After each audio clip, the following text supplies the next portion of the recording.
Well, we thought of a funny story to tell that we remembered on one of the trips that we took to Virginia Beach to see Katie's family. And we usually take our mountain bikes on our trips and try to work in a ride on the way there or the way back.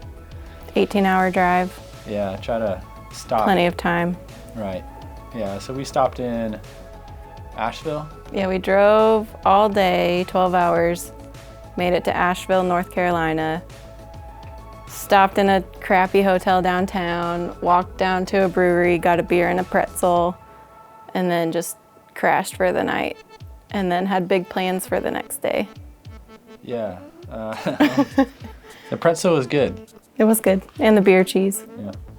So we woke up the next day, we found a couple cool little shops to go to. I think we went to a flea market and to a bike shop, and I was kind of looking on Trailforks to see like what was the biggest, gnarliest trail that I could find close to town that would be in the direction that we were going.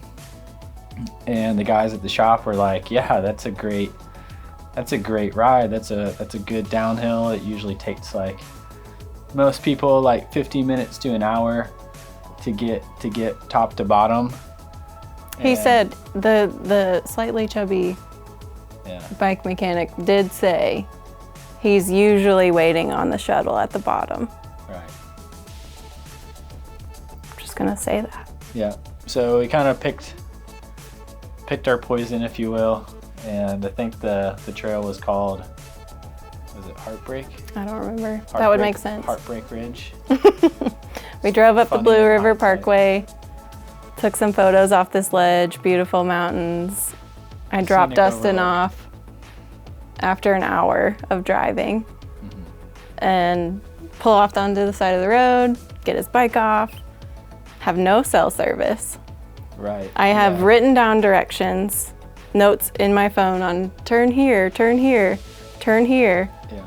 and drop him off. I snapped a picture of him at the trailhead, these gnarly roots behind him, and I say, all right, I'll see you at the bottom. Yeah. I had Trailforks, which works if you don't have cell phone service. That doesn't matter. She Go had on. not downloaded it, and so that was the reason why we had to handwrite notes, thinking that she'd get service on the way down, would be able to map it, rendezvous at the bottom, be no problem. Never got service. Drove 45 minutes, turns into an hour.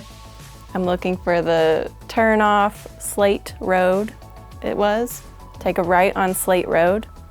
Didn't see it. The last road. Yeah. Keep driving. The pavement turns to gravel, and I'm still driving.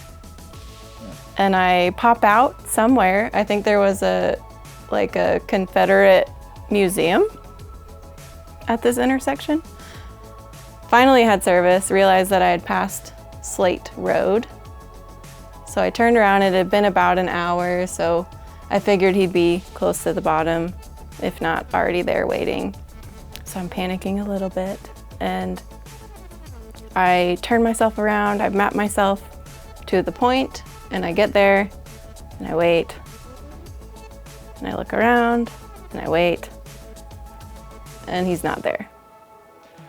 Yeah, I had a great ride, and it took like 40 minutes? I don't know. I was gonna say like 35, something minutes to get down. It stopped, took a photo, like propped up my phone, took a little video, and it got into the bottom, and it was just like kind of twiddling my thumbs, and like looking at the time, and no Katie, and like I'm kind of at that point like, how long do I wait here?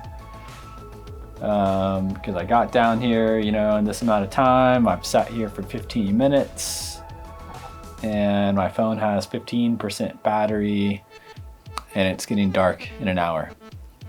And so I'm like, dude, like, In the middle of the wilderness. right. So I'm Thick like, woods. how do I, like, what if something happened to Katie? Do I just sit here and like, I'm like a sitting duck, out in the woods? And so my train of thought, I looked at my maps and rode out the direction that she would be driving. But here I am, totally blown past this road Right. and have to come back and then turn up Slate Road, Yeah. which also Slate Road sign was on its side in a bush. In the ditch, yeah. So, I think I stopped, I was next to some sort of wilderness camp for troubled youth.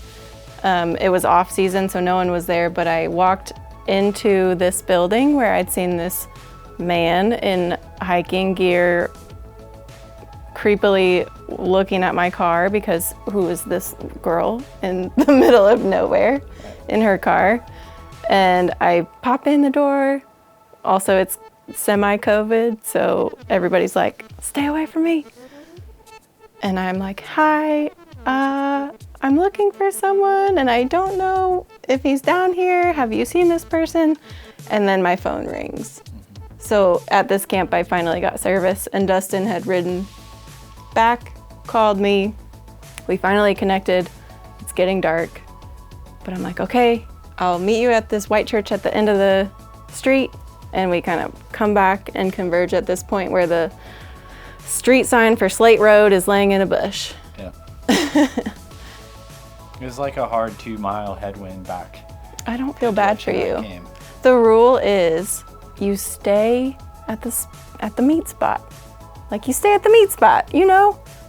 That's the But rule. if something had happened to you, I would have been sitting with I'm a great driver. a dead phone in the dark.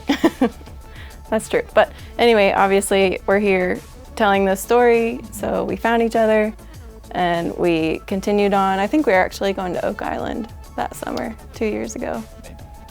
North Carolina. So we lived. We lived.